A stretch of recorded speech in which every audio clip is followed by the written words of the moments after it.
It's the Wickersham Leaders Show with today's episode, I Smell a Rat. Hello everybody, welcome back once again to the Wickersham Leaders Show. We are getting back to our Toon portraits. Today's episode is everyone's favorite middle school teacher, Mr. Ratburn. And if you dare talk to me about Miss Frizzle, well, you might have a point, because Miss Frizzle is actually pretty cool too. In any case, you guys all voted for your favorite LGBT tunes, and Mr. Ratburn very famously got married to a man in one of the Arthur episodes. So, we're gonna pay tribute to him, and we'll talk about, I don't know, other stuff, I guess. Depends on what you guys want to hear. We'll see where it takes us, but in any case, Mr. Ratburn from Arthur, a character that I'm very familiar with, but I've never drawn before. So, let's see where it takes me.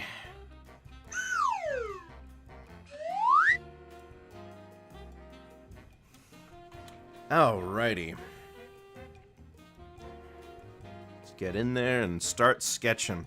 First thing I'm thinking is we're just gonna do a basic, like, what you normally expect from him. And we're probably gonna start with a rounded bean type shape. Because I'm looking at the way his head is shaped, and it's kind of particular. And it's like...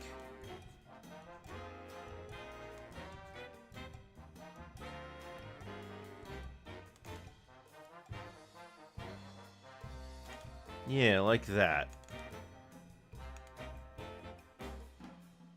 Except maybe I'd make the head a little shorter.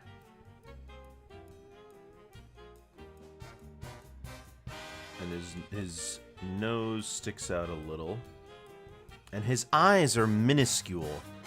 But they take up like this much space, so...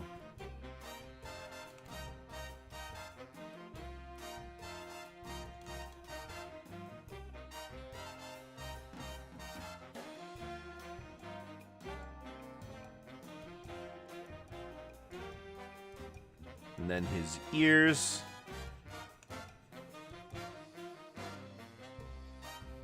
Yeah, that looks pretty much right. Although I could probably make the eyes smaller and stretch this out a little bit. I'm thinking put the ears back some more. Push this out a little further. Maybe more like this. Yeah. Of course, his neck right there, and we've got his teaching outfit.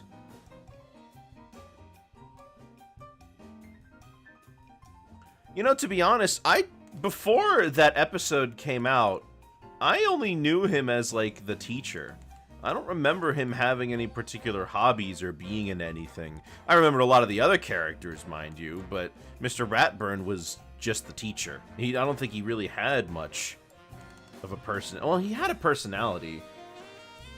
He was kind. He was knowledgeable in many different topics. He was, you know, friendly and a confidant, somebody that if you had a problem you could talk to, obviously. But those are all traits that are associated with, you know, teachers in general. I don't really... obviously he had other things, right? Because when I went to look for images I could use, I found a lot of pictures of him outside of work. And it's like, yeah, of course he had other things going on. He's a person, right? So I just didn't remember any of them, I guess.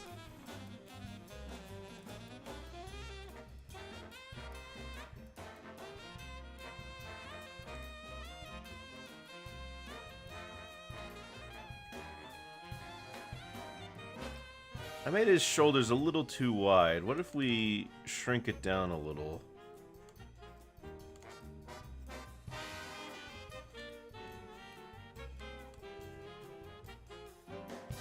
Yeah. Although, you know, I know that Arthur the show ended up switching to Flash animation during its later seasons, and boy, it doesn't really look all that good. But when it ended, it did make, like, national headlines. I do remember a lot of people talking about it. I used to watch that show when I was a kid, It was on quite often. I mean, I'm sure they still play reruns, you know. Like that, they have 20 years of backlog. I'm sure they still play reruns.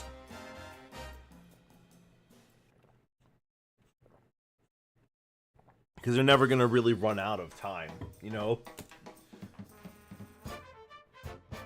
And of course, he's got his hair, which is a not so respectable mop.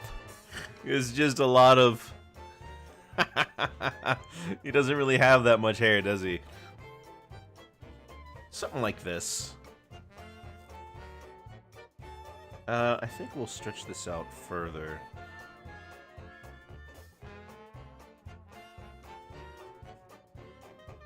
Since when I zoom in, it's probably not going to be on much more than this area, I'm really not all too concerned about it. But let's, of course, also we got to give it another shot, because we want to make sure that we do everything correctly. His eyes are smaller than that.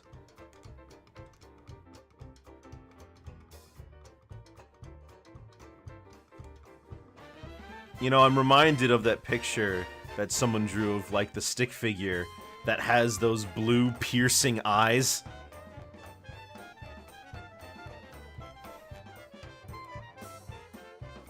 Sometimes it looks like his ears... It looks like sometimes the ears don't face the front at the same time, but in the reference image I have on screen, which is not the same reference images I'm always using, but sometimes it is.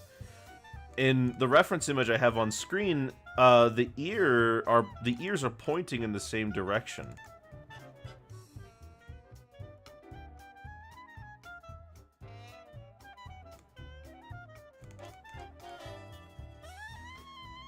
It's an interesting design quirk.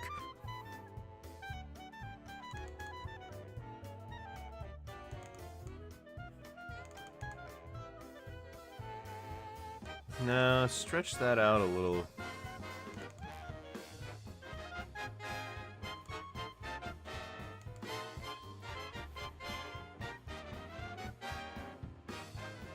Yeah, I could work with that.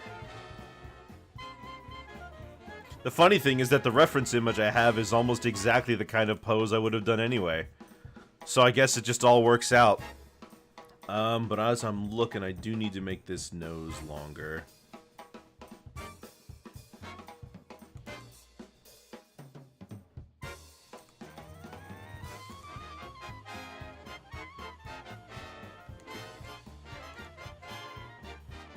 That's better.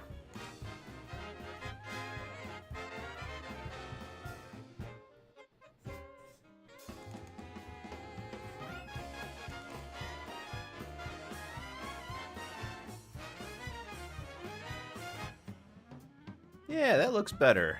We'll go with that. And for the other ear, we're gonna keep it. Yeah, we're gonna kind of just do that. Yeah. Yeah, that works. Then for his whiskers.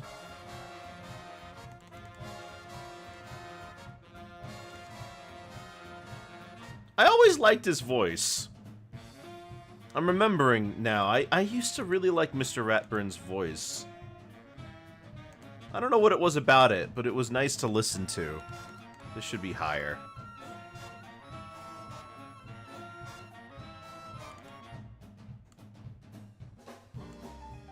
Oh, nice.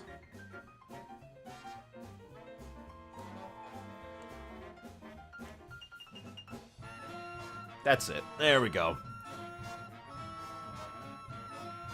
I know what the problem is. This body's too big for the head. Because his head is actually quite large. Let me see if I can shrink this and play around with it.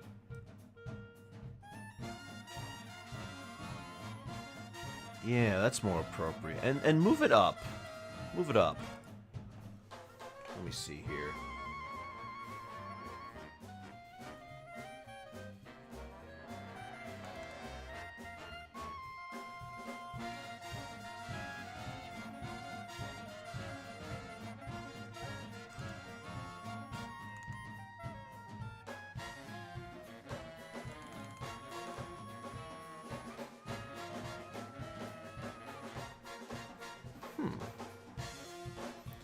Hey, Congus, good to hear from you.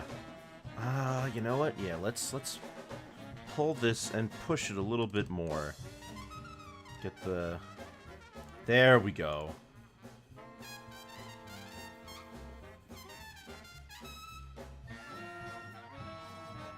But as I'm looking at this picture, his eyes are even smaller. I could shrink them way more.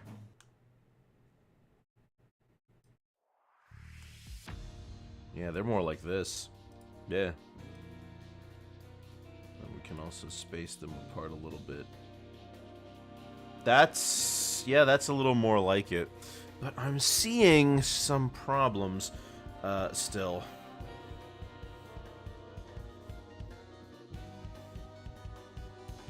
Like,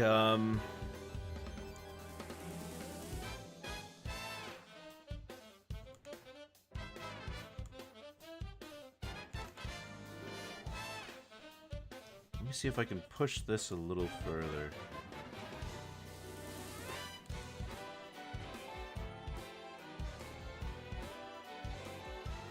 That's better. Yeah, because his nose goes out a little further than that.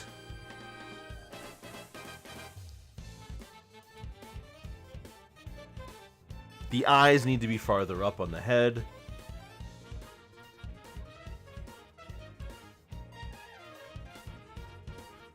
Yeah. And of course, we can't forget the hair, which he's got 1, 2, 3, 5 on the front. 1, 2, 3, 4, 5, something like that. Alright, so they all come up from behind there. 3.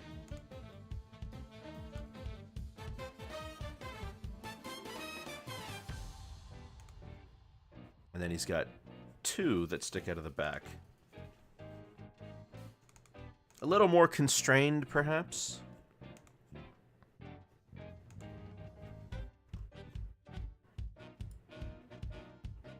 Okay, yeah, I can work with that. Let me just try to bend this a little bit more.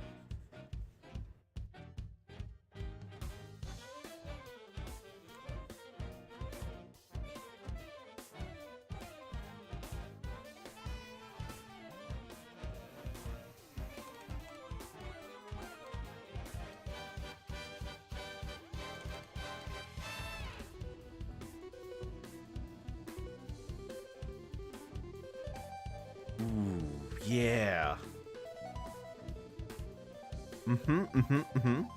Okay. No. That's it.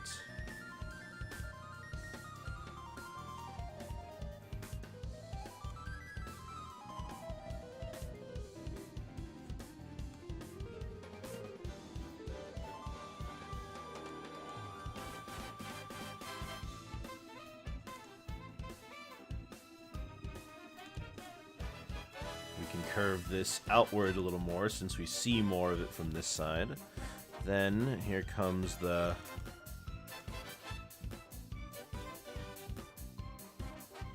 There we go. Oh, move that up some more. Could that be... I think that could be bigger and goofier. Let's try pushing this down a little more.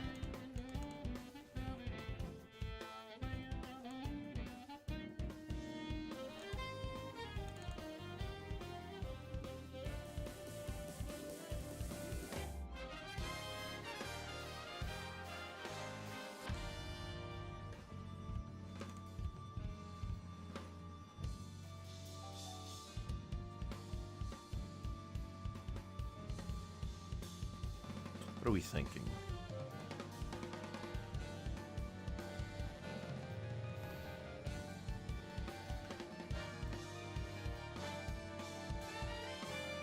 Is it big enough?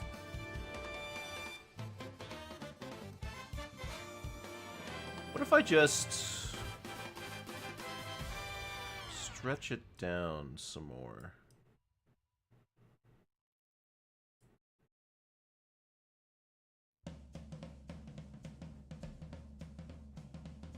That might work. Okay, hold on. Just gotta do some repairs in here to make this feel a little nicer. So there and there. That gets the right feel. Yeah. This can be changed because we don't need it to be so high up on the neck. And this can also be changed slightly so it doesn't go so far out from the neck. Yeah. And then pretty much directly from here...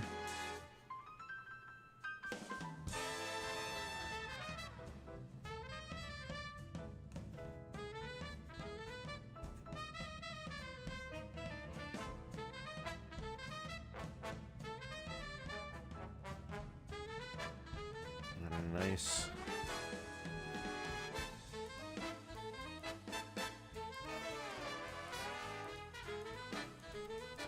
Yeah. Looking a lot more close to what we want here.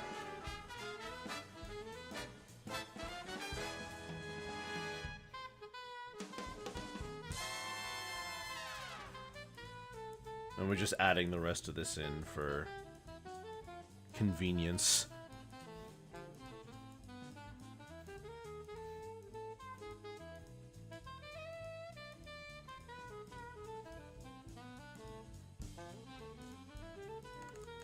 This would be pushed in further, wouldn't it? Yeah, because if it was behind him, you'd want that farther back. There we go.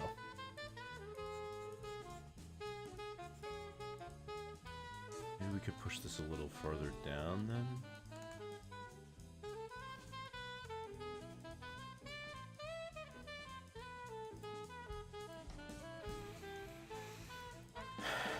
No.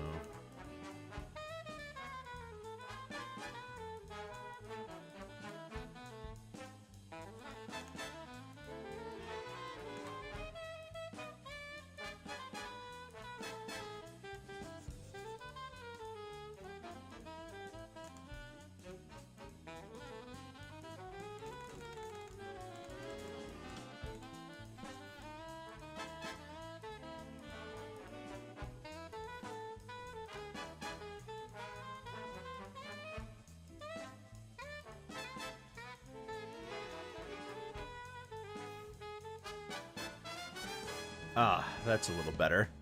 Tushmo has been buffering a lot and it's starting to get a bit annoying. Oof, jeez. How bad is it?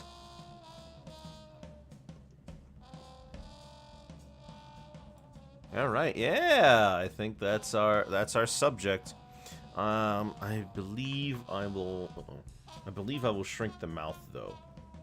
Because this needs to be smaller.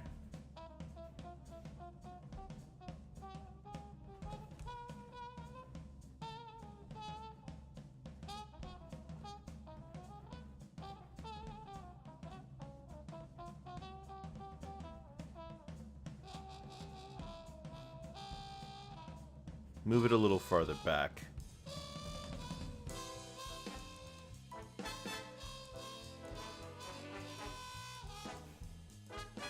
Feels like I go 10 minutes. Oh, man. That's awful.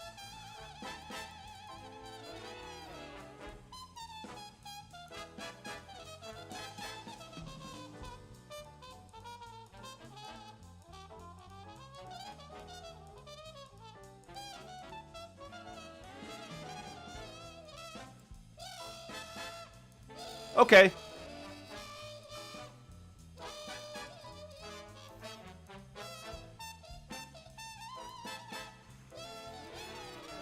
Okay, there's everything saved and ready to go. Gotta go and save that to the correct folders, of course. There we go. You know, come to think of it, when did the Mr. Ratburn gay episode come out? Mr. Ratburn and the Special Someone. Season 22, it came out in 2019, only 5 years ago? Was that the same year the show ended? No, it ended years after that, didn't it? Like 2 years after?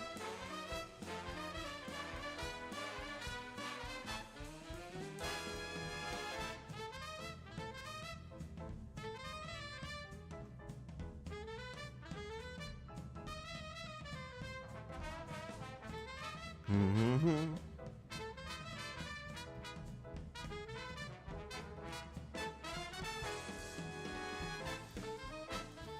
Has been a while, hasn't it?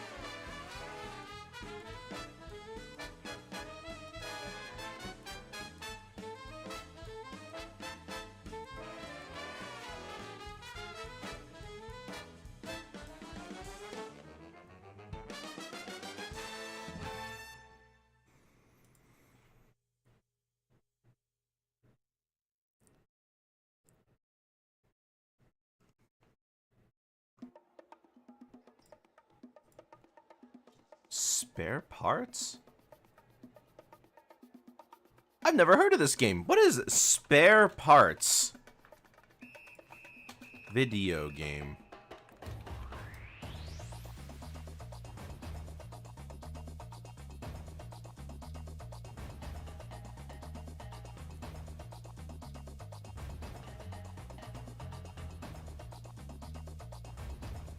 Wait, is it based on something?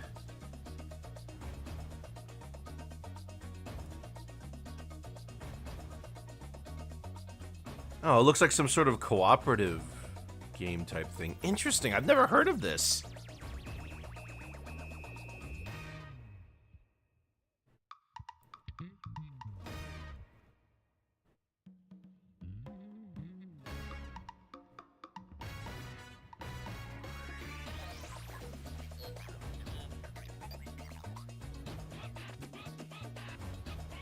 Wow, I like this sound. It's interesting.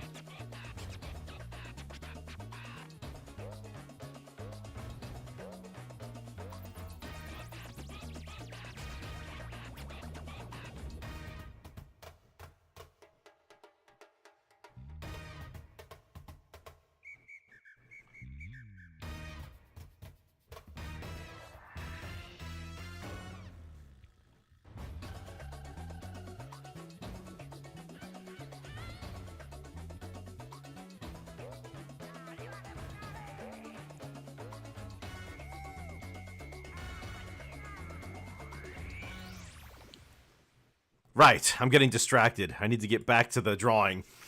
Let's go take our colors. I'm gonna prefer taking colors from the earlier seasons, when the colors were a little darker and a little less saturated.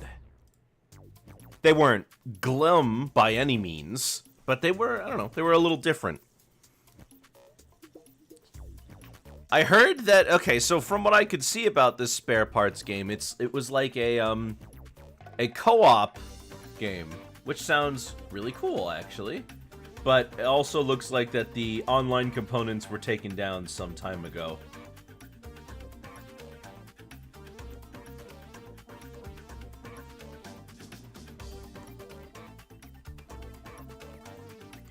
No real shame is the soundtrack is a bit short when it loops, and but it's not half bad for what it is. No, I like this sound. It's interesting.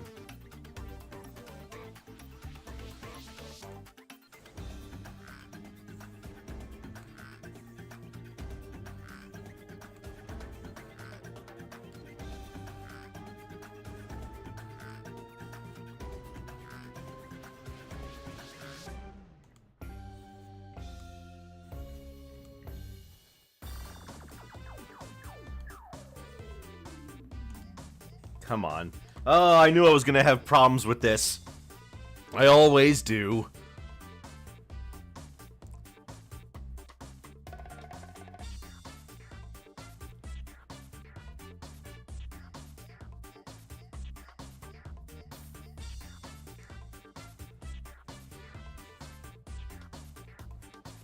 It's okay. It's all right.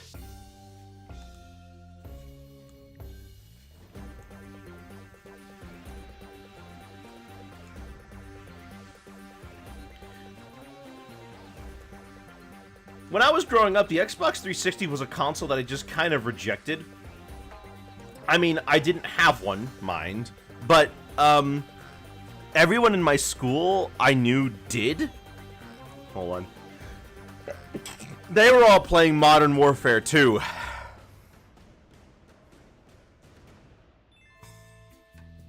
It's not if we don't run into problems. Well, if the number of problems marks how big of an artist you are, then I'm Leonardo da Vinci.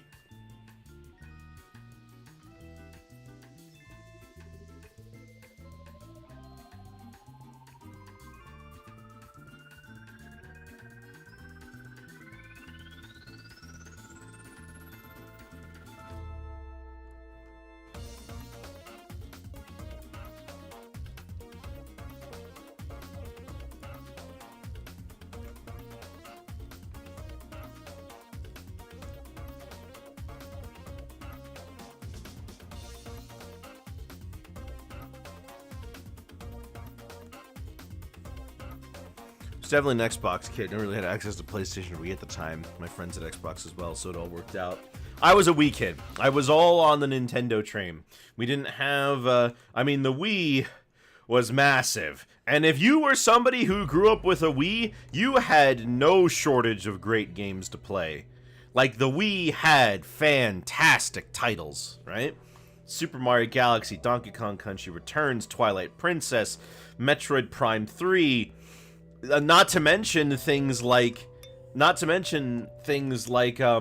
the online servers where you could buy retro games. That was one of the biggest appeals to me as a kid, being able to play those retro titles. Like, I loved Donkey Kong Country growing up, but I never really had the chance to play them for this period of time before I got the Wii again, because my Super Nintendo broke. So, when I finally had the ability to buy them on the Wii, I begged my parents for the Wii shop points.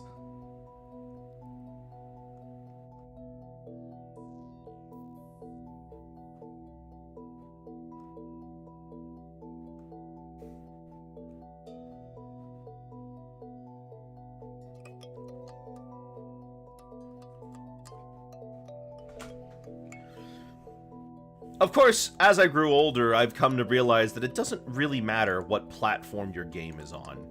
There are good games on all sorts of platforms. They're all over the place. Unless you're PS5, then you don't have games. But no, I'm kidding.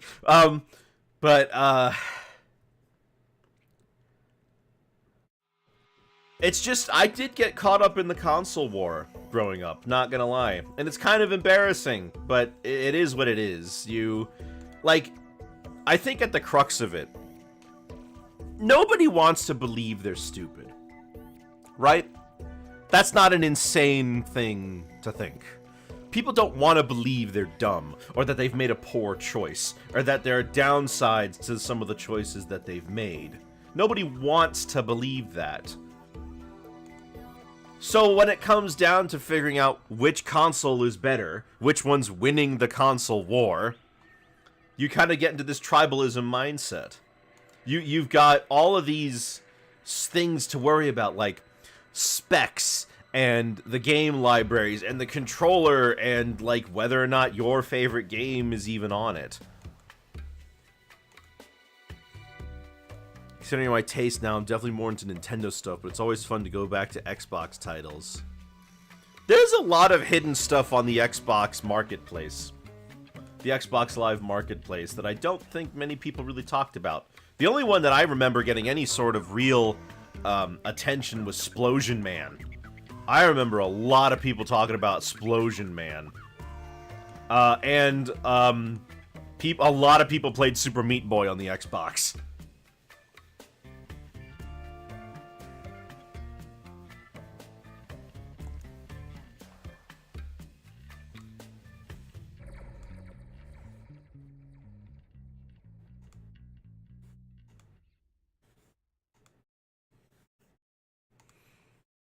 I mean, you know what? During the 7th generation of consoles, there was really no bad choice.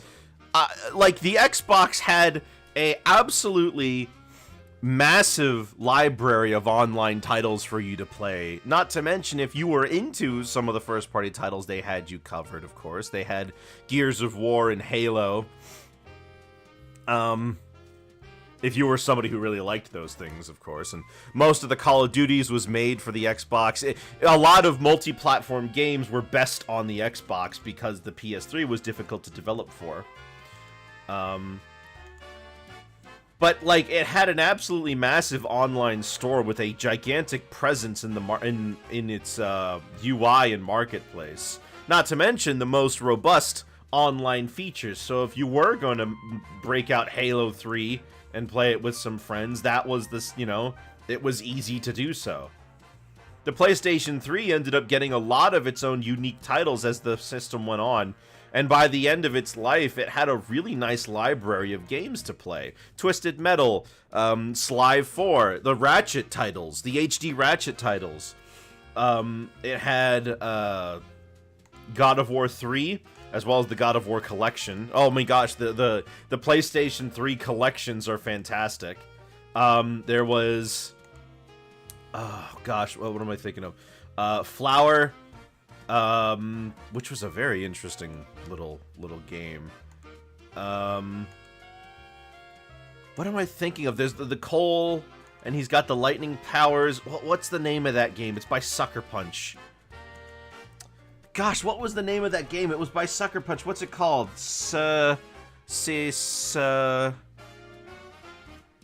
Injustice. No, not Injustice. I'm stupid. Not System Shock. Infamous. Why am I thinking of an S? Yeah, Infamous. That was it. Also, hello, Chiba.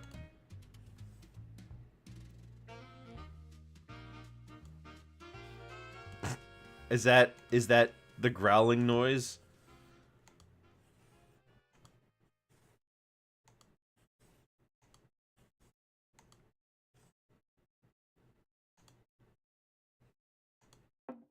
Anyways, and you know, the Wii I already went over, and they had like, so if you were playing video games during that time, that might have been one of the best times to be a gamer.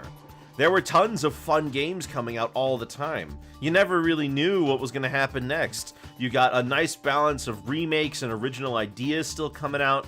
You had, and I would argue that that time period was the last time we really got a major update in graphical quality across the board. The difference between the GameCube and the Xbox 360, for the difference between the Xbox and the 360, for example, was pretty big. Now it feels like graphical updates are only marginal increases. Decided to crank up the old 360. Ah.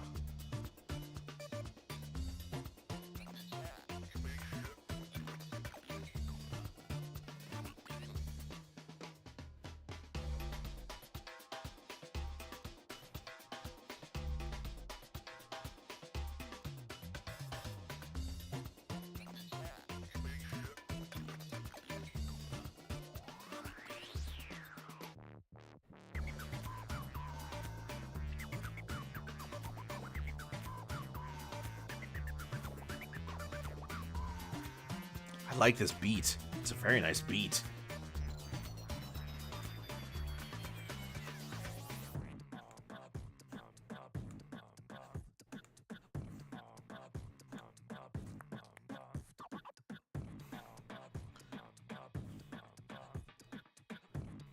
You know what's a fun game that I don't really hear people talking about that much? Mirror's Edge. Mirror's Edge... I love watching Mirror's Edge in motion. It looks like such a fun game.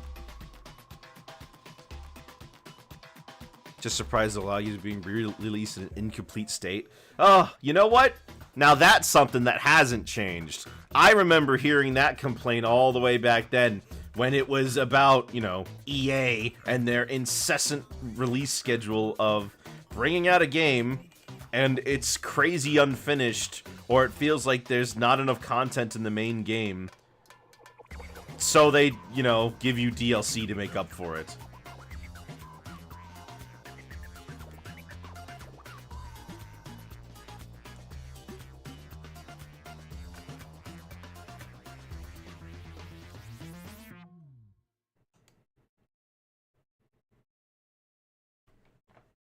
Hi, Chiba. Again, hello.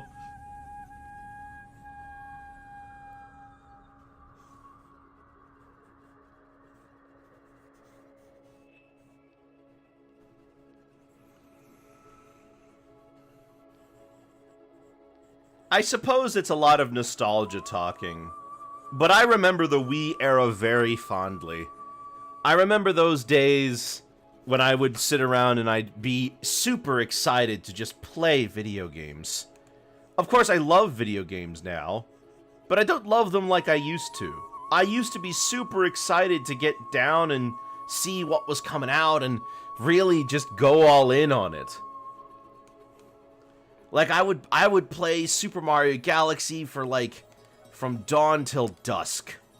I loved that game.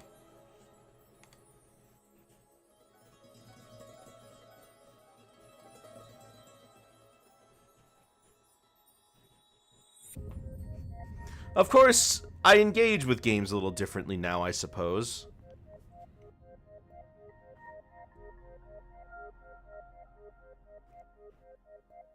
I now stream them, which is probably a big reason why I have a little bit of a different experience with games now. It's become something of a... It's not a job, but it's become something of a job. I now think a lot more about what goes into making a video game. But I guess in some way, it can kind of get in the way of just having fun. Oh, I totally agree, Congus. I love playing a shorter game a lot of the time, too. It feels nice to just have a short, concentrated experience that's over, and it feels good to have played it, you know?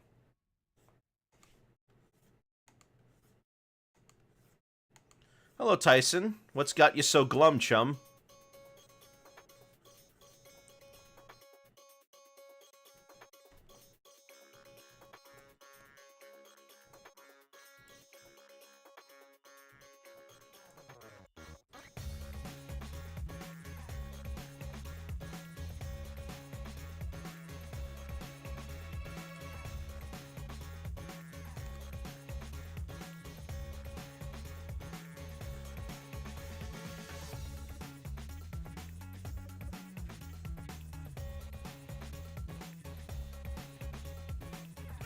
It's funny, you know, a couple years ago, I never would have told myself I would have told myself I probably would have not, I probably would have told myself that I would have never played a gacha game, but, you know, I have a gacha game I check into every day now. 100% completion is such a chore. I actually think Sonic Generations is a good balance. It's a little annoying, sure, but I never found it to be too much of an issue. Although I do wonder if they'll streamline the process in, Shadow and Sonic and X Shadow Generations.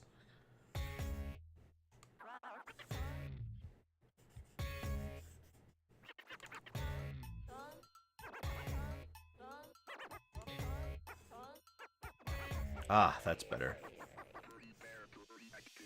What gotcha is that? Looney Tunes World of Mayhem. You collect Looney Tunes based off of specific shorts and other, like, original ideas, and you just collect them. You see numbers go up. It feels nice when you do well.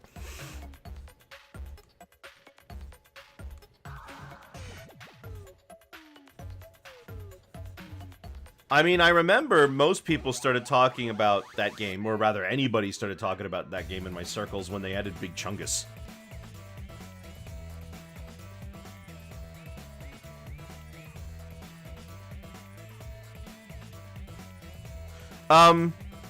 Anyways, let's talk about drawing skills, since you brought up that you're feeling really bad about your drawings, Tyson. Let's talk about that. Have you heard of something called the Dunning-Kruger effect? It's a term for when somebody who's new to an experience perceives their skill to be higher than it actually is. I'm not saying that you have this, but I'm saying that it's a thing.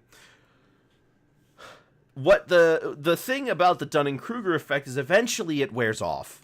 Eventually you realize how bad you are.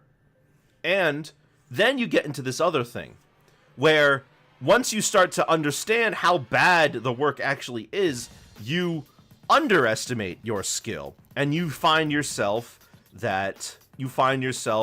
getting over the hill and thinking that you're just terrible. And art and art skill frequently has these humps. You go in between thinking that your work is amazing and thinking that your work is awful, and it kind of doesn't go away.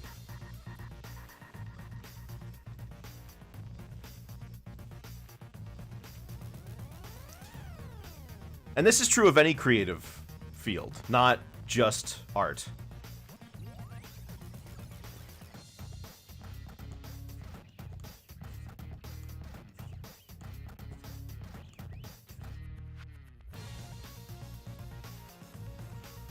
What you're experiencing right now is essentially your mind has surpassed what your body is technically capable of doing. You understand that you have a problem and that there are ways to fix it, but you don't understand how to do that.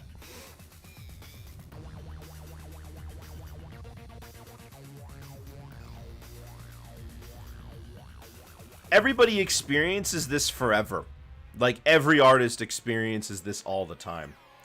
You know what? I'll use an example of, like, one of the greatest, most well-known artists of all time, Pablo Picasso. When Picasso was a kid, he was an absolute prodigy. He could draw the most realistic figures you've ever seen in your life. They looked amazing. They were fantastic. They were incredible representations of the human form to a degree that nobody had ever seen a 10-year-old commit before. He went into the arts and he immediately became a student of a master, and he just honed his skills more and more. The thing is, eventually, he became bored of the whole thing. He realized that there was more to art than simply what he was being taught out there. There was something else that he was missing. He felt like there was more to do, more to say. And after studying for a while on African designs of masks, he came to a realization that he wanted to experiment with something new. And that's when, like, halfway through working on a picture, he did this. He started to take the shapes of the human body and accentuate them with straight, rigid forms that didn't really make geometric sense. Go wild with the colors and make it all look funky and weird. And he essentially invented cubism. And the point I'm trying to get at is that he felt like he needed something. He had been to the top. He had seen what it's like to look upon the golden throne of artistic realism and see where he should go from there. It was just, for him, there was something else he needed to do. Now that's to say nothing of who he was as a person. He was a terrible human being, by the way. Don't get me wrong. But the thing is, when he gave up his realistic style to focus all in on cubism, people were saying, "Oh my goodness, he's ruined it himself. He's gone completely off the deep end. He's done art a great disservice." There were people who were saying, "We're gonna find him one day hanging by a rope in his bedroom." They were saying this straight up. They were thinking that he was gonna kill himself because of how much he ruined his career, supposedly. But he kept at it. He challenged himself. He tried something new. And he wasn't always happy with the results. Hardly, that's why he invented this in the first place. He wasn't happy with the results he was getting. He tried something new.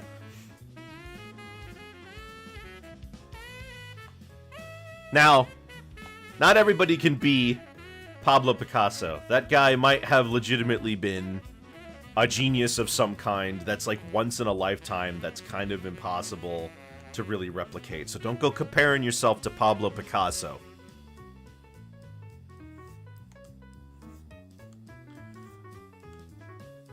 Everybody's art journey is different. What you perceive to be the peak, the top, the absolute climax of artistic integrity and creation may in fact be somebody else's dead end. So the only thing you can do is look at what you're doing, look at what you want to do, and try to move towards that. I mean, I do. I look at what I'm trying to do, what I want to do, where I want to move forward, and I look for inspiration outside of my own experiences. When they say no man is an island, they don't just mean that you need to, find people who support you and who want to help you grow. It means that you can't do everything by yourself. You need to be willing to go out and try to do something different. You need to be willing to look into yourself and realize that you may need help from an outside source. This feeling of helplessness, that like you're never going to improve, that that there might not be anything else to it, is very, very normal. Lots of people experience it. The important thing is to take that experience you've gained and figure out where you're going to take it.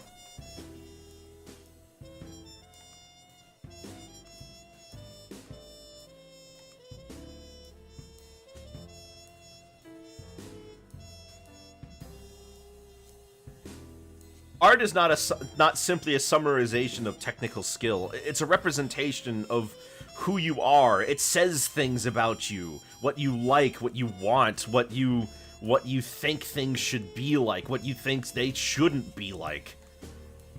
The spin you give on something. There's more to art than simply the technical experience required in making it. Terribly made art has been seen and enjoyed by a lot of people. Consider, for example, memes. How many people have made a meme that consists of what people would consider low quality art, right? As much as I hate them, Wojaks. Wojaks are caricatures intentionally designed to paint an opponent in a bad light. That's like a cultural thing now. It's everywhere. And they're not well made, quote unquote. They're not like highly produced pieces of art. And yet everyone knows them. Everyone sees them.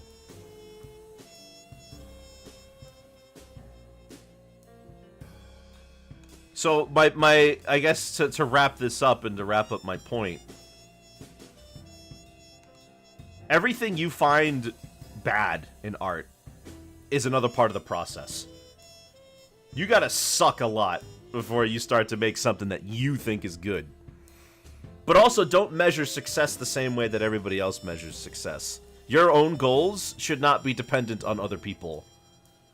Or, rather, they should not be dependent on what everybody else is trying to be successful in. Do what you want because you want to do it, not because you have to.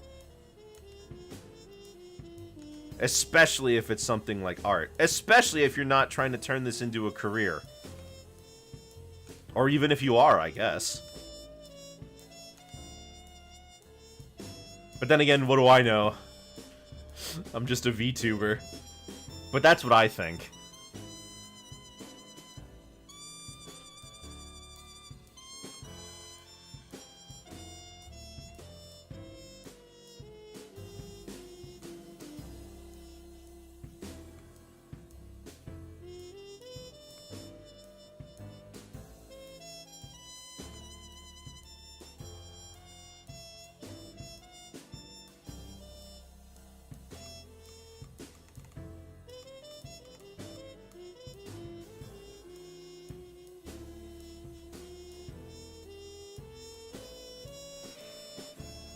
Whew.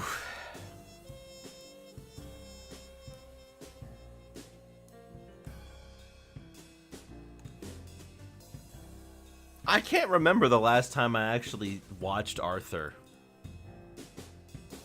I must have checked it out when they made that final episode.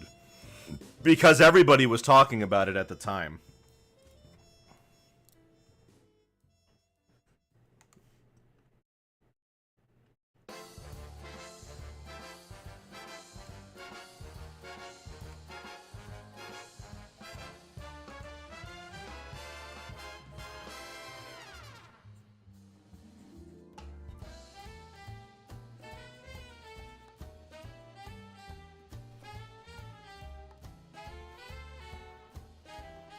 No, that doesn't look right.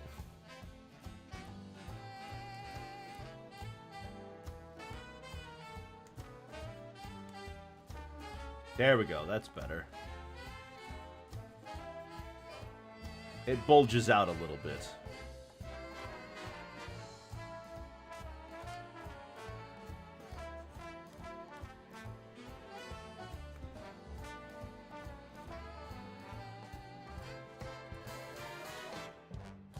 Okay, so what's left for us? Well, we gotta put in the eyes. And the ear circle. That should be relatively easy to do.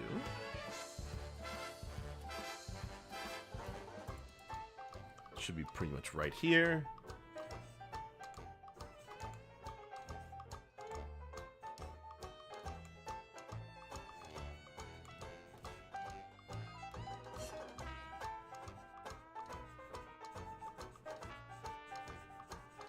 You know what? Hold on. Why don't we make this bigger? Just fill that in, and then we can go in with the eraser.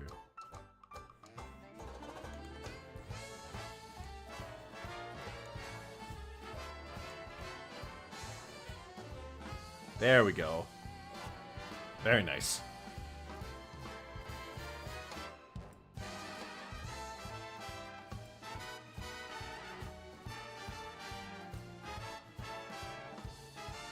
And then we can put in the eyes.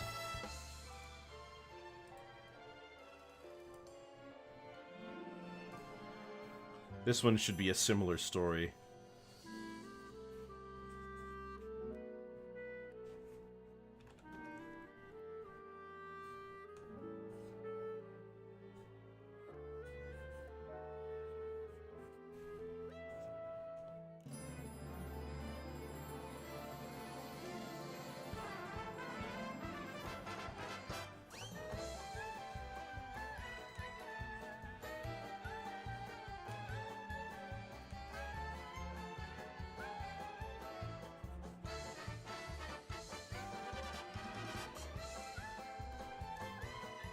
Now we just need to make sure they line up.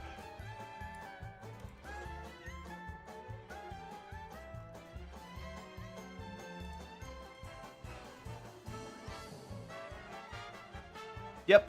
Alright, that looks good. Then we put in the eyebrows.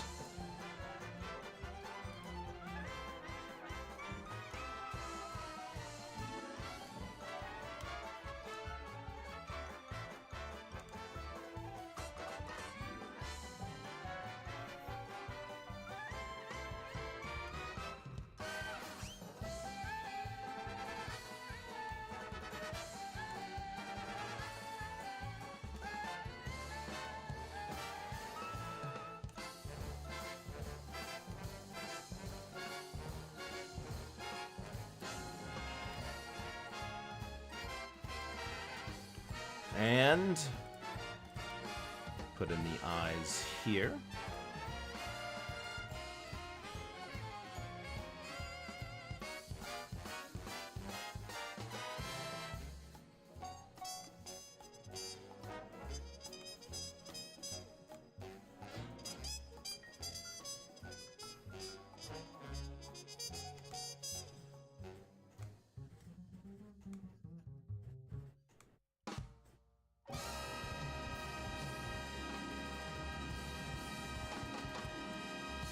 Okay.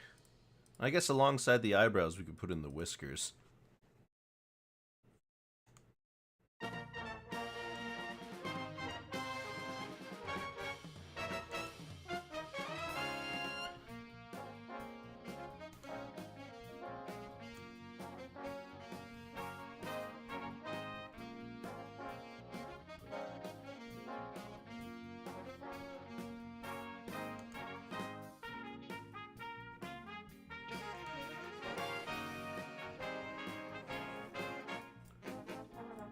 And the hair.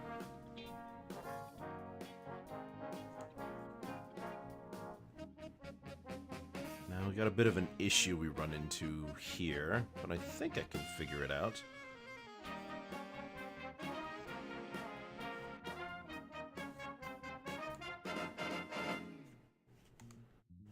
We gotta make this as balanced as we can.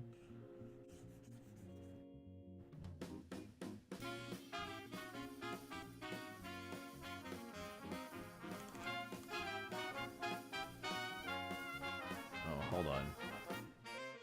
These three need to be moved.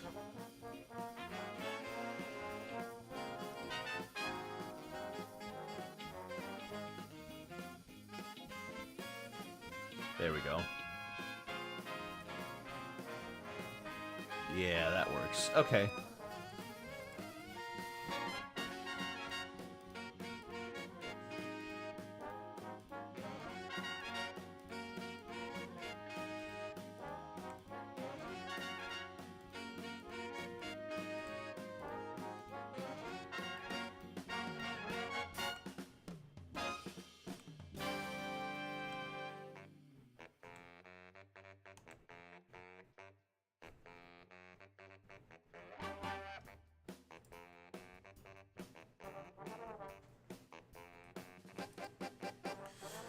Okay, yeah, that's all the main color stuff. Now we just need to put in the lines, and there are only 1, 2, and 3 and 4. Great! We've got a low number this time, which makes it way easier for me to shade it.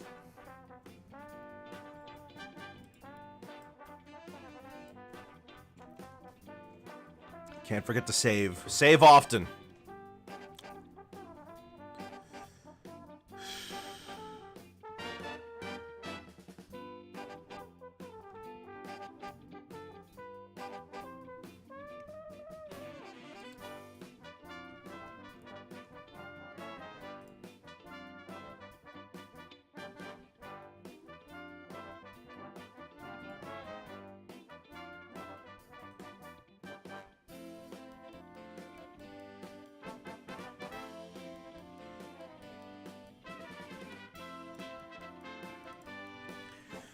Alright, where to begin here?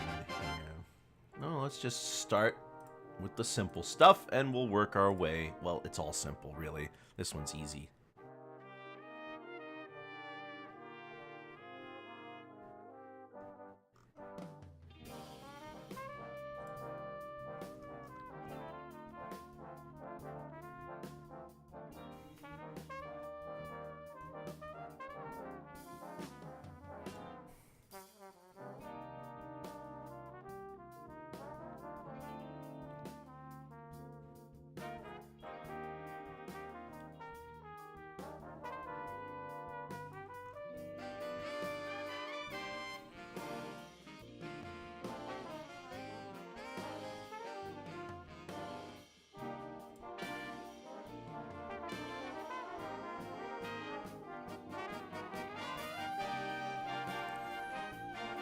A nice dark brown.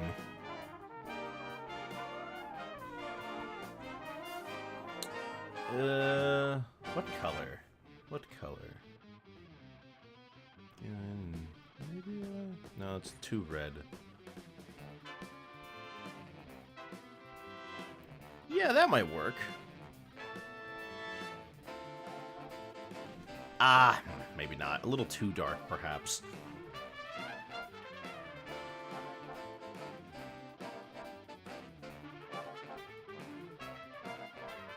Yeah, that works.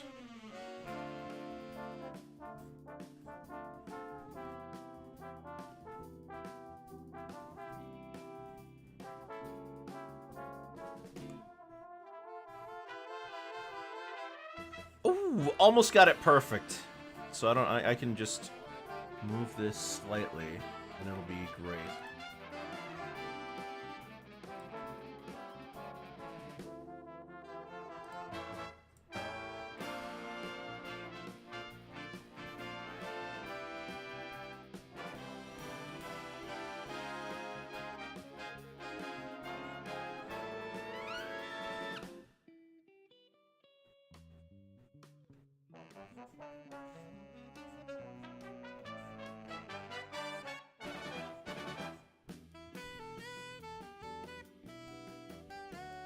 He's got a 1,000-yard stare, doesn't he?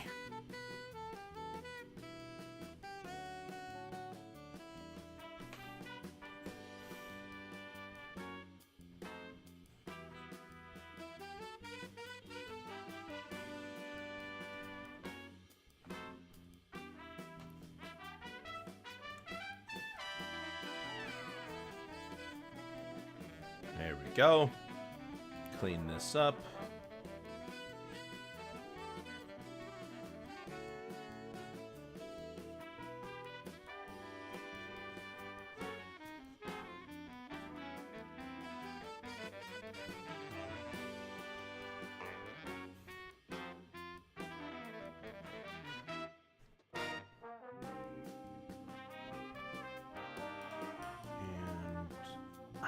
There we go. Nice clean cut. But I could probably do something to make this a little less latent. Hang on a moment. That's a little better. Yeah, that's nice. It's friendly. It works.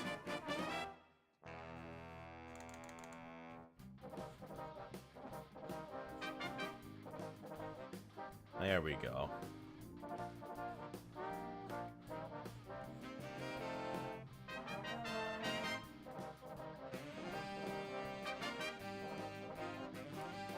Oh, doesn't he look nice?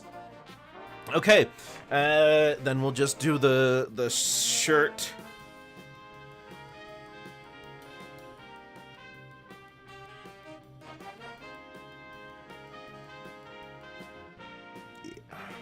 Get the shirt.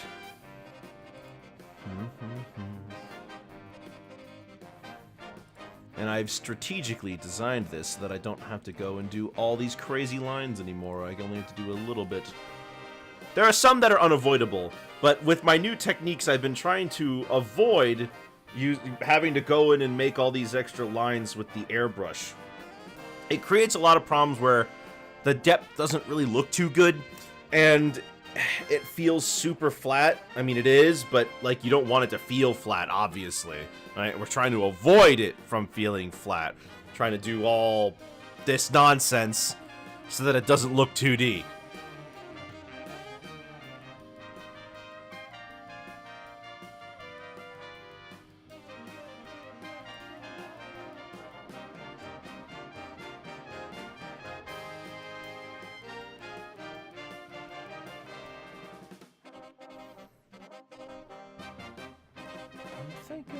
Make that a little yellow, make that a little dark.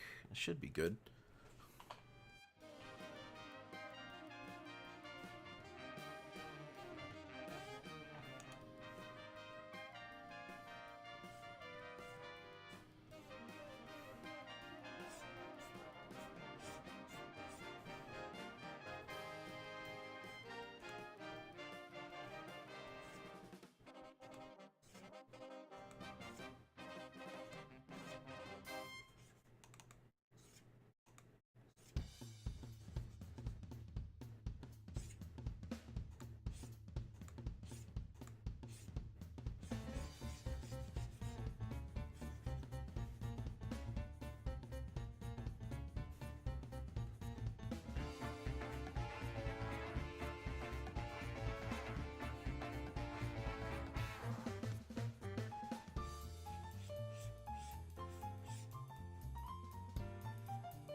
No, that doesn't look right. Hang on.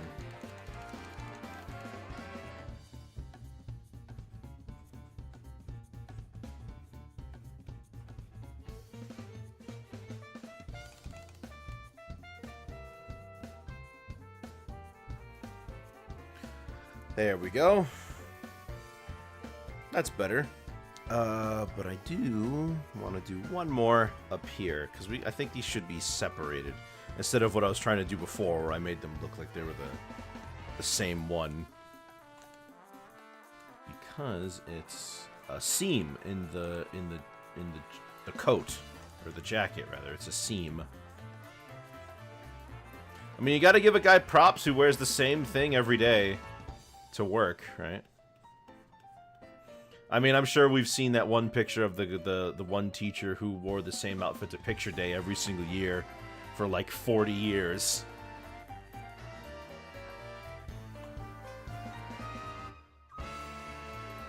There we go. Okay, well now we've got everything lined up for us. All we gotta do now is do the actual shading, which should be all well and good. It looks nice.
Start with the broad strokes. Just get the head. Try to make the head all well work out.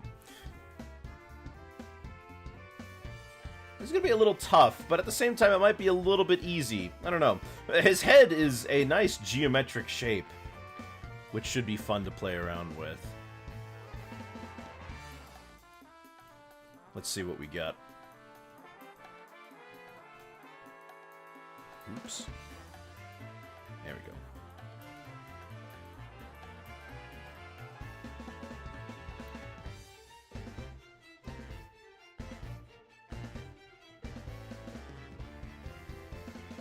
It's a little bit much.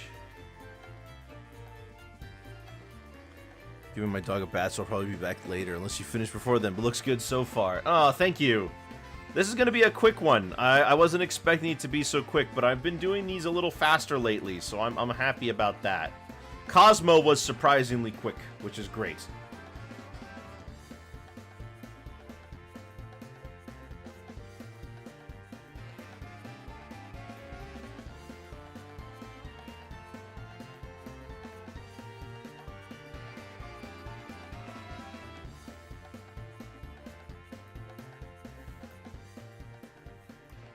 Of course, we've got right to do the eye sockets.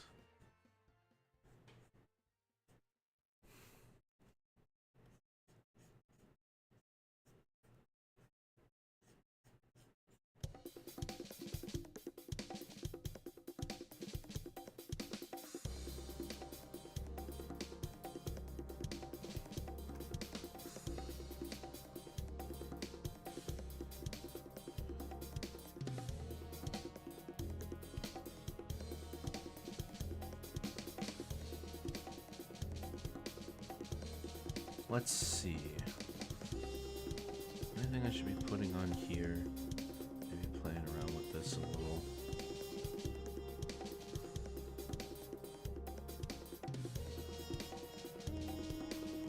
Yeah, a little clearing up of this wouldn't hurt, I guess. Yeah.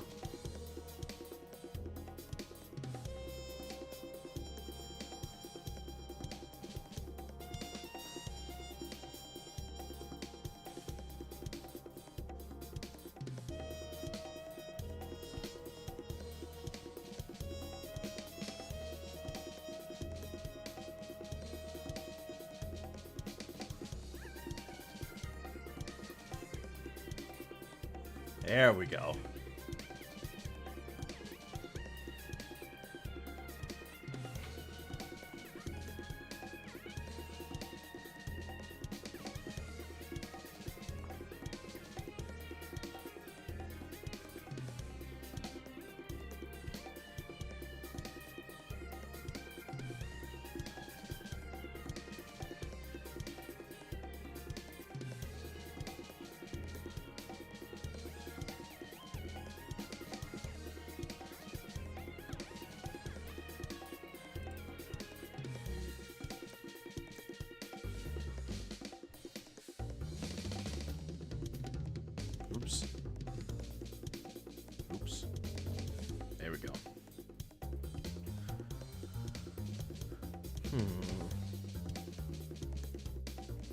It needs something else, doesn't it?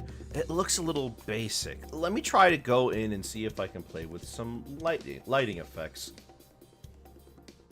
Let me try this. This might work.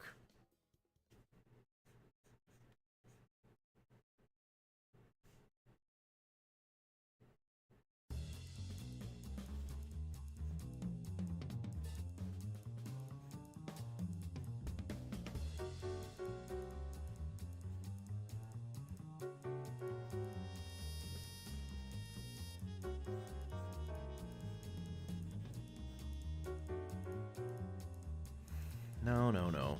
That doesn't seem right.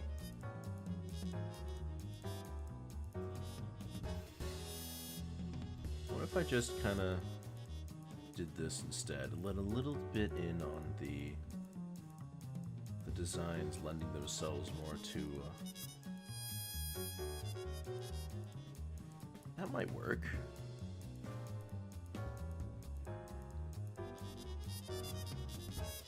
That might work indeed. Let me try this. The old standby, of course. The white sheen that I always put on everything.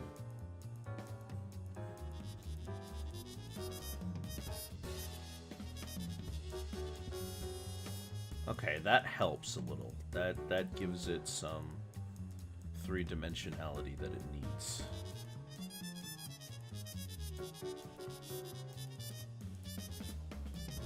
Yeah. Okay. No, that works.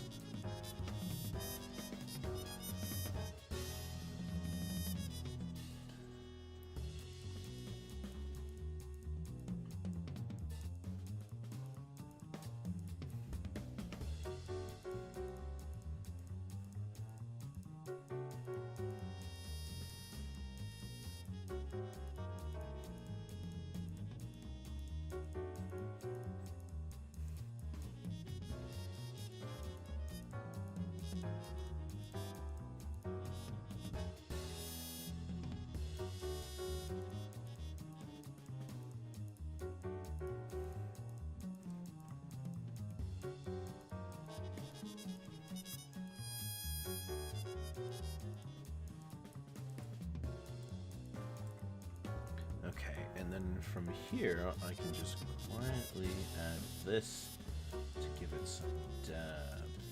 Yes. Wrong color. Whoops. There we go. This is the right color. Oh, that's much better. That looks much nicer. Just follow the lighting like before. Clean it up. There we go. Now we've got a nice little pocket here where all the shading goes in. There we go. Ah, very nice.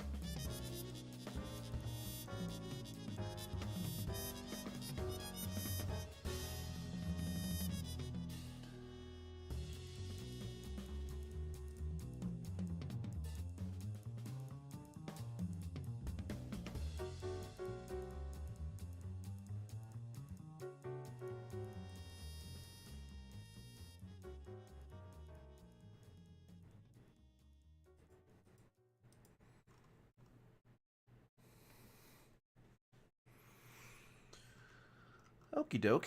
Yeah. It looks nice. I'll stick with that. That seems like it'll be fine. We'll keep the shading a little light today. I think it's best. Alright, and then for here, of course, we do the old standby of... There we go.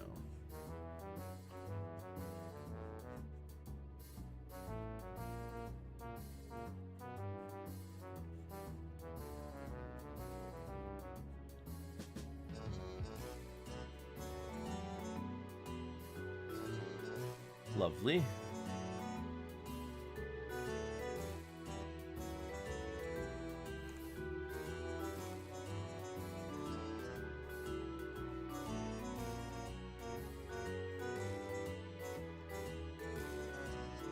There we go.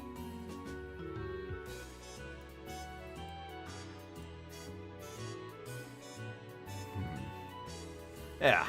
Okay, let's get the inside of the ear. And the back ear needs the shine.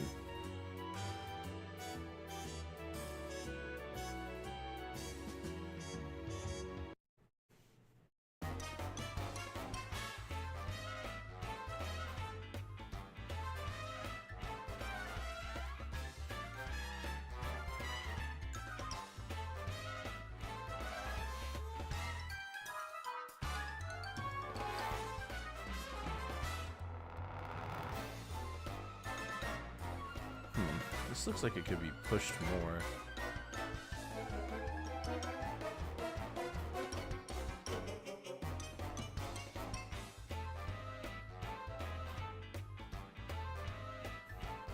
Oh, I see.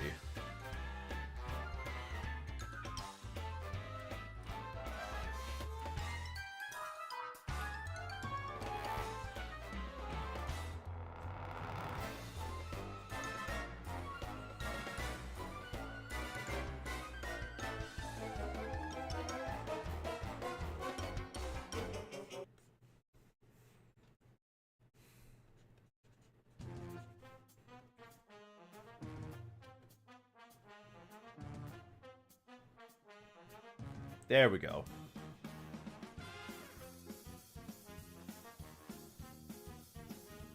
Ah, nice. Much better.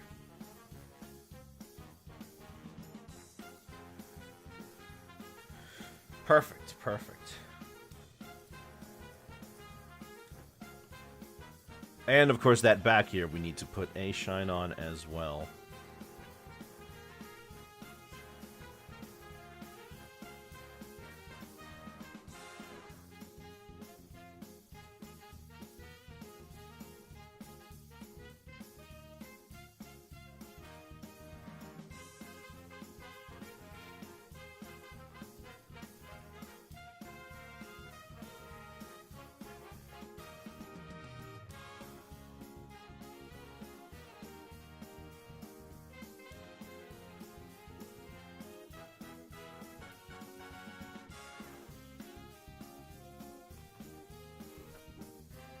There we go. Oh, he looks nice. Alright, let's get the nose.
Ah, nice. Nice, nice, nice.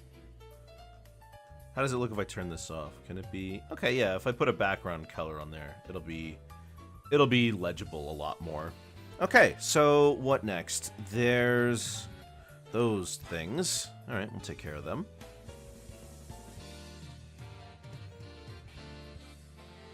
The rest of this should be relatively easy because it's all basic shapes with very little... stuff.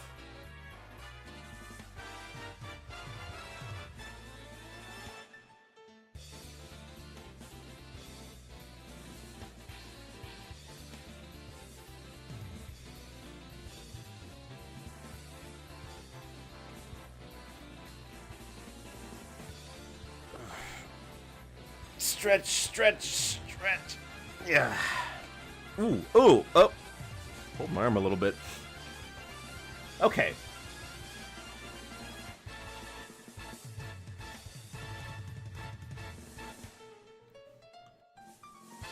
Get on in there and show the world what you can do.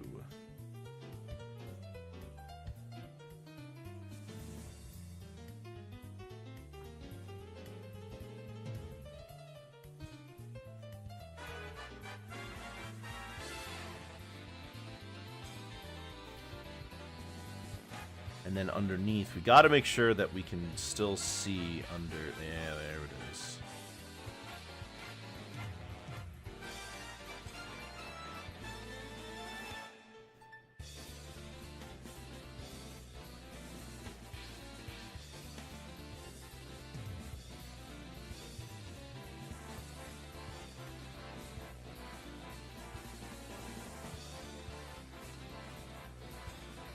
Uh-oh. Nope.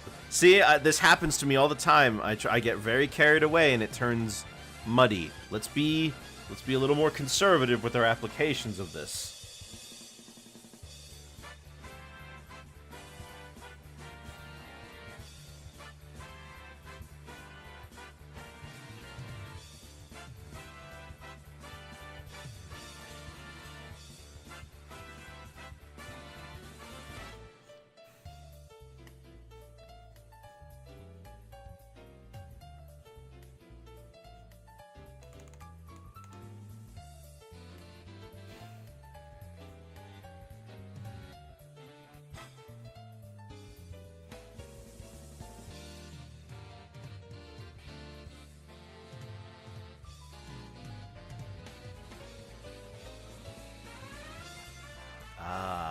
Much better. Much cleaner, too. So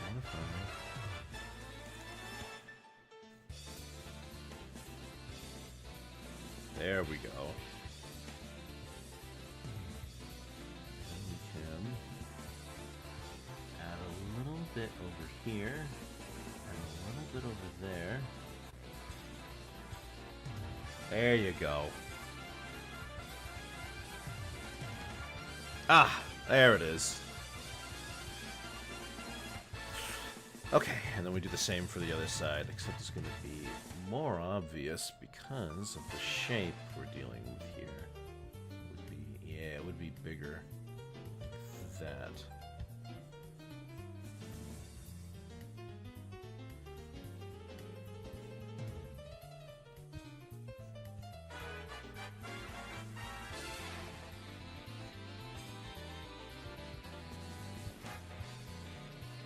There we go.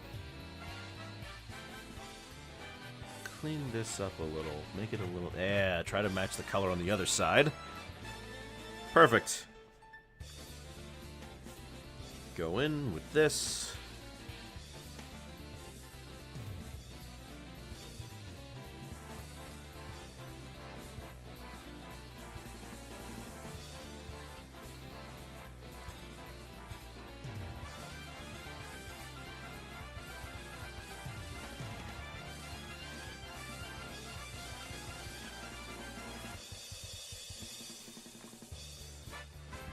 Oh, excuse me.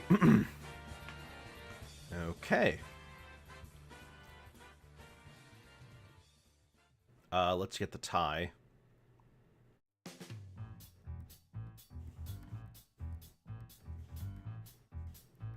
Excuse me. There we go.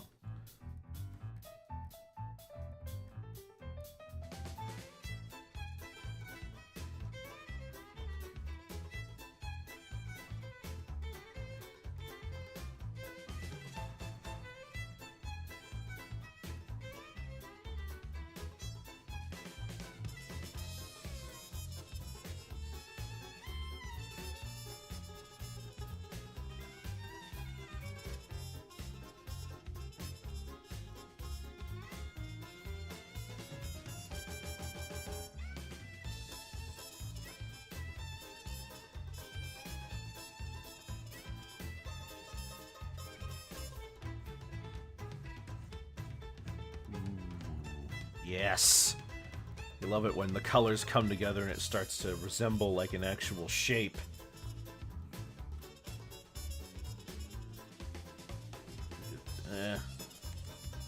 Fill that in.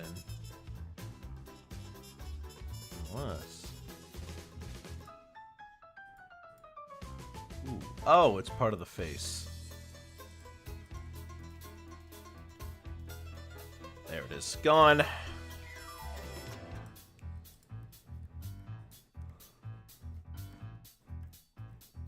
And then we can go in and get our sheen going.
Alright.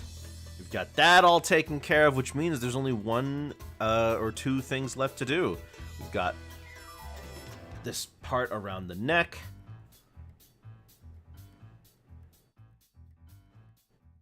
Should be like this color. There you go. And it reveals itself. Amazing.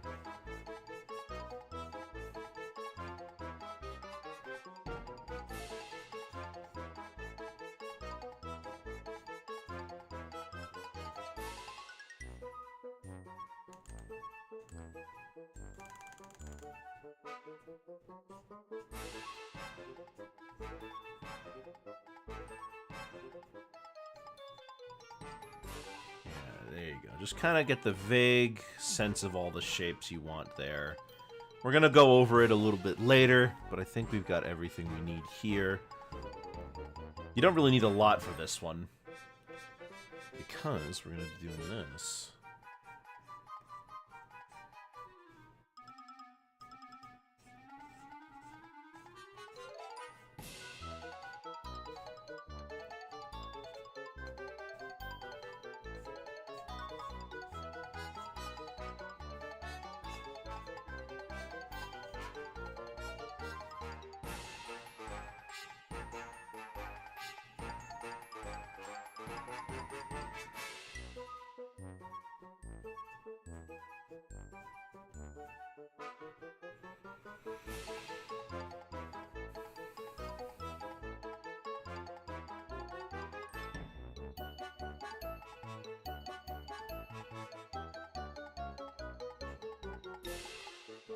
And we can go back in with more of this right here.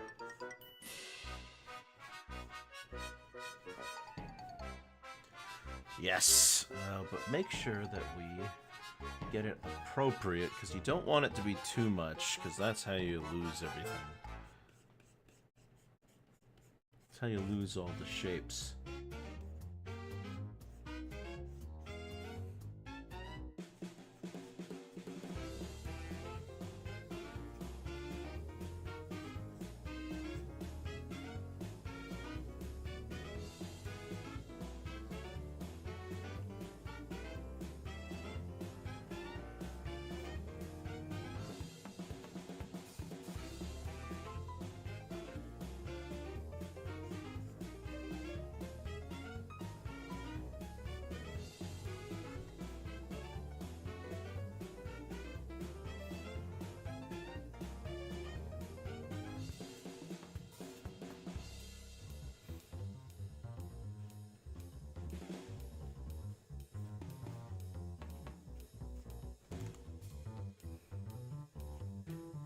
just, yeah, get in there, make it a little darker, get all the perfect.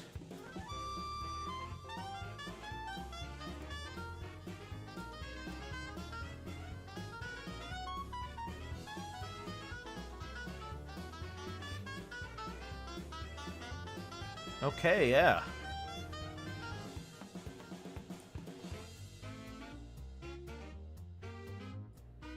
Very good. Let's do the other side.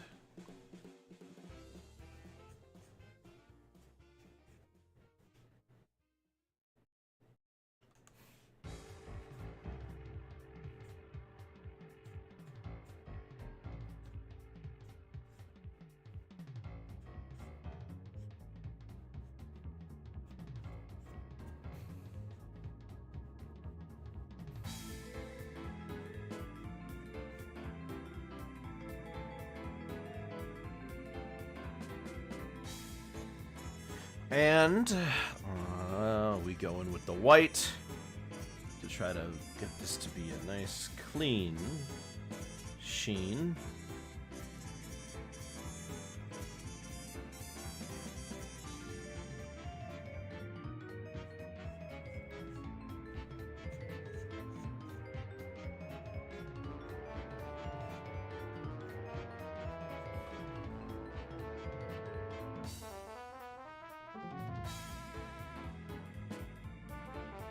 We need a brighter yellowish green. And we can use that to add some color to this. Wrong color.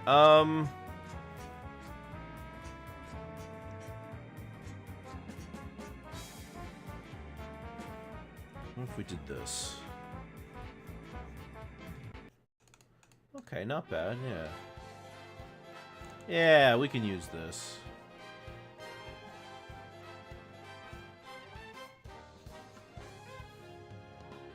Here we go, off the rails. Did you know it's time to raise our sails? It's freedom like you never knew. Get your bags, or the pass. Say the word, I'll be there in a flash. You could say my hat is off to you. Or we could zoom all the way to the moon. There we go, and a little bit up here, just for good measure. A little bit in here. It's time to jump up in the air.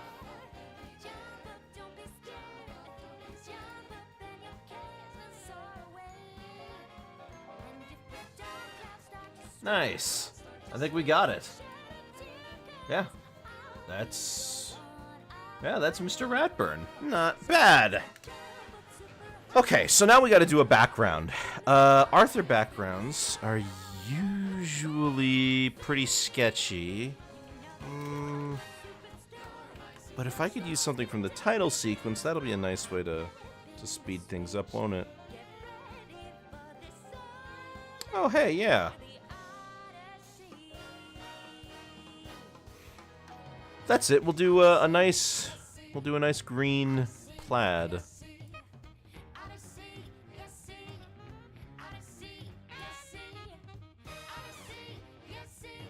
Maybe a little darker than that. There we go. And then on top of all of that, spin the wheel, take a chance. Every journey starts a new romance. A new world's calling out to you. Take a turn, take a path.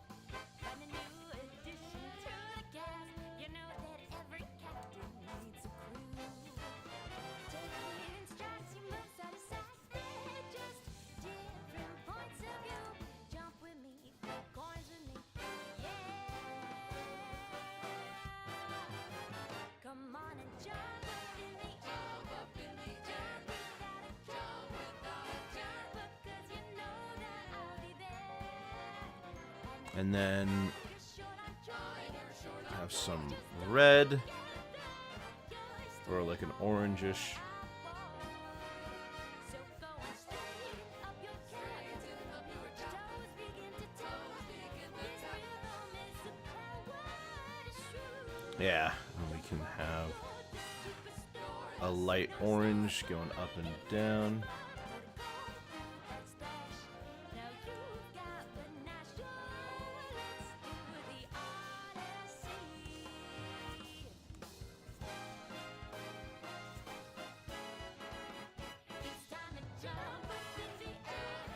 Then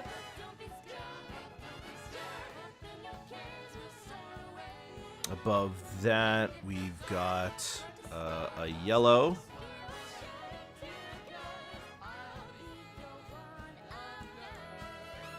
Maybe a little more.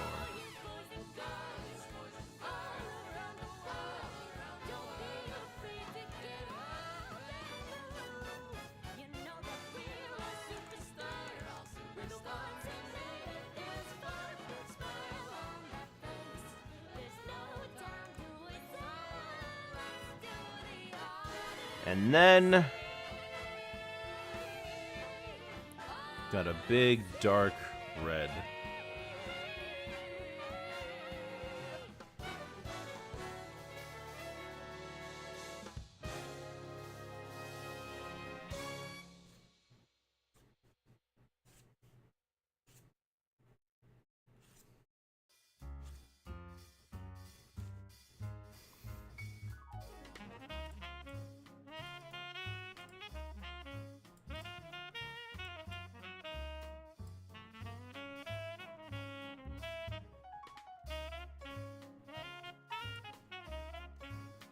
And we can now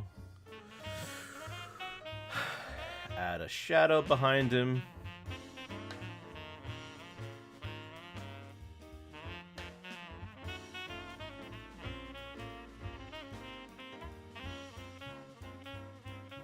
There we go. It's like some sort of school picture day thing.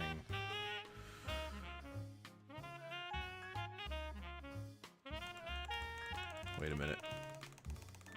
I realized that he took the whiskers.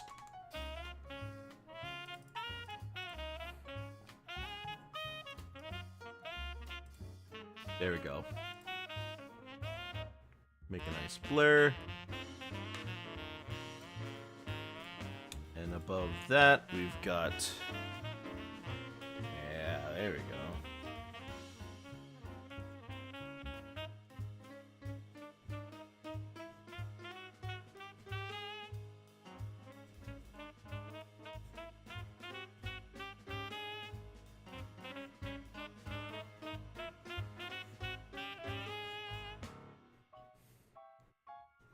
Nice.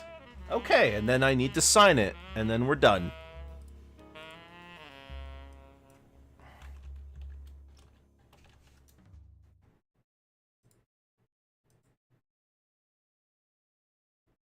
Hey, Congus, you caught me just as I'm about to sign it.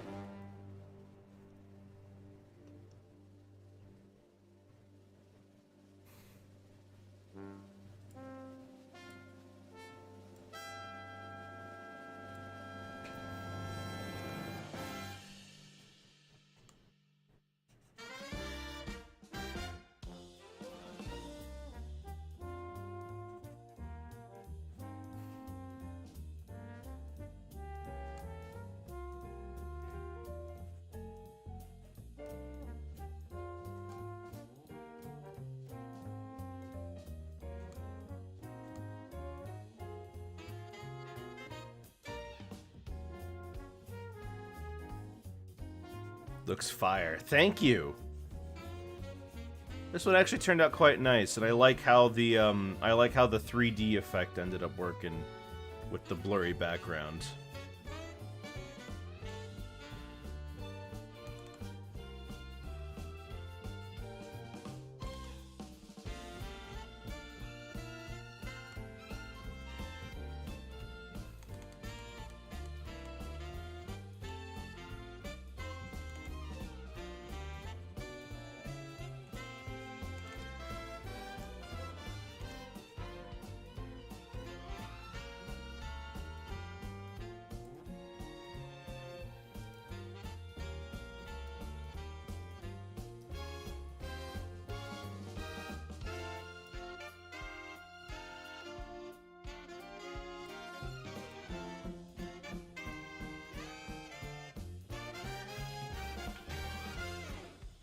Now, the interesting thing about the Arthur logo is that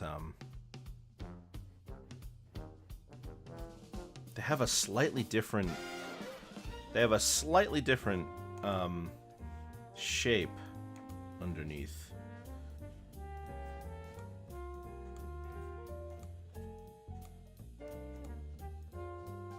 Like they don't follow exactly what's up there.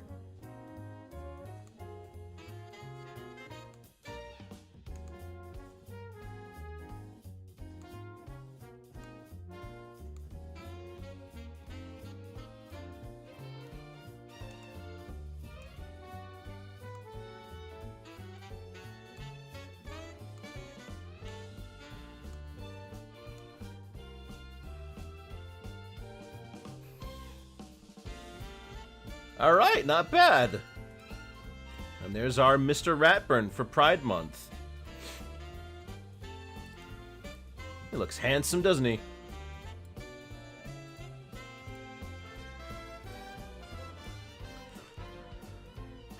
Well, back to the workshop. And that concludes today's art stream. If you're in the server, be sure to, if you haven't joined the Discord server, be sure to do so. You get notified every time I go live. And we also have cartoon nights, such as tonight, where we're watching Pride Tunes. If you liked what you saw, be sure to follow and subscribe and all that good stuff. I'll be seeing you guys tomorrow with the main winner, Ramona Flowers. And have yourselves a very... Well, I already said that. Alright. See you guys later. That's all, folks.